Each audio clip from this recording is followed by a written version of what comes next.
Belgium worries that if they go ahead with this mechanism, then there might be some court case down the road where Russia can sort of win. The Times front page reveals this morning that the UK is prepared to hand over £8 billion of frozen Russian assets to support Ukraine.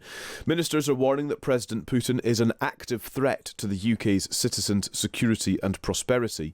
The UK is one of those attempting to broker a deal with the European Union and other countries, including Canada, that could release as much as £100 billion to fund Ukraine's war effort. All of this after an official inquiry concluded that President Putin personally ordered the assassination of the former Russian agent Sergei Skripal on British soil. Let's speak now to Luca Lery Moffatt, economics reporter at the Kyiv Independent. Luca, good morning. Good morning. It's very good to speak to you this morning because moves are underway even today, particularly to try to persuade Belgium that the use of frozen Russian assets is the next step of supporting Ukraine. Just put into context for us the finances of this war and actually how much cash Ukraine needs and how quickly. Sure. So Ukraine's going to run out of money by mid-2026, so in about 6 months. The European Union said that Ukraine needs 135 billion euros in 2026 and 2027, sorry. And that money is for both the financial side and the military side. On the financial side, aid pays for the Ukrainian state. It pays for hospitals, it pays for pensions, it pays for schools. And then the military aid is what is needed on the battlefield. So actually, Ukrainian tax revenues all go to the military. It's a war economy. All of the tax revenues raised by the Ukrainian state goes straight to the military, and then the foreign aid really helps with both keeping the state afloat and then also the additional help which is needed on the military side. That's really helpful. So we're talking about the UK's £8 billion, but the EU is also looking at 90 billion euros in Russian assets that it holds, mainly in Belgium. And the Belgian government is actually, as things stand anyway, opposed to transferring this cash because it worries that it will become legally liable for this huge amount of money. Just explain that situation to us, Luca. Why is there reluctance in Belgium? Sure. So maybe it's just worth taking a step back and just to talk about what these assets are. So when Russia invaded Ukraine in February 2022, approximately $300 billion worth of Russian sovereign assets were immobilized worldwide. And so that's in the European Union, it's in the UK, it's in the US, it's in Canada, it's in Japan. This is money which was held by the Russian central bank, which is why I use that word sovereign. It belongs to the Russian central bank, which is part of the state. We're not talking here about the yachts or the other assets which belong to private individuals. This is really just the money which is being held by the Russian central bank. And central banks keep money abroad in order to intervene in times of crisis. They need dollars, they need euros. So that's what this money is. That's what we're talking about, first of all.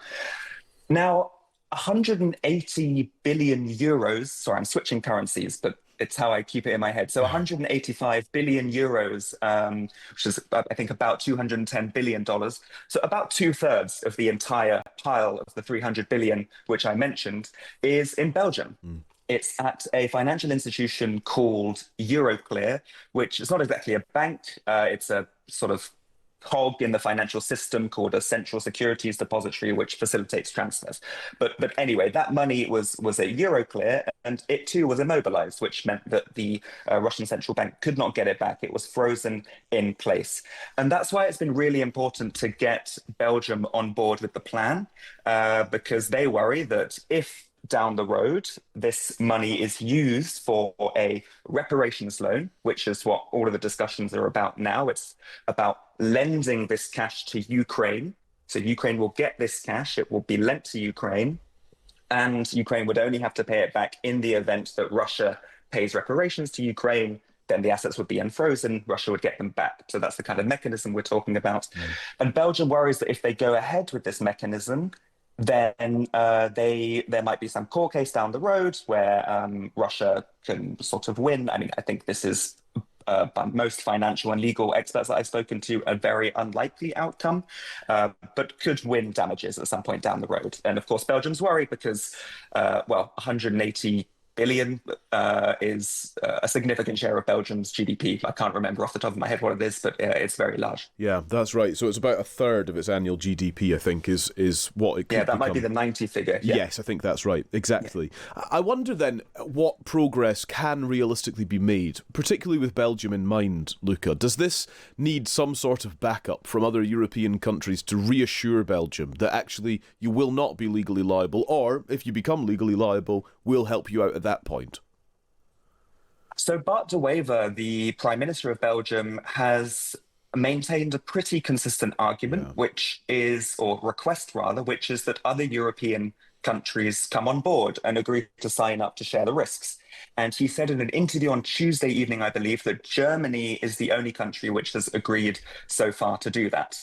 There was also a report in Politico at some point which said that European countries were complaining that Belgium was making excessive demands about risk sharing.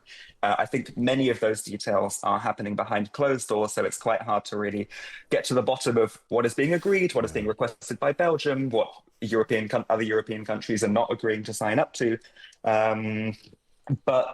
But yeah, we see that tonight, Friedrich Merz, Chancellor of Germany, is flying to, he's going to Brussels at some point today and will meet Bart de Wever for dinner, the Belgian Prime Minister, to try and get him on board. But a lot of this is happening behind closed doors. Yeah, the other final question I want to put to you, Luca, is around the amount of money and how it's used that you've explained so clearly and so helpfully to us. I just wonder to what extent there are concerns about sending this money to Ukraine just a few days after the kind of latest chapter in Ukraine's corruption saga, I guess.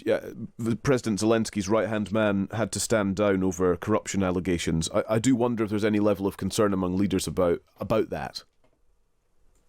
Sure. So I think European leaders have made it pretty clear that the recent corruption scandal will not affect a reparations loan initiative to be sent to Ukraine.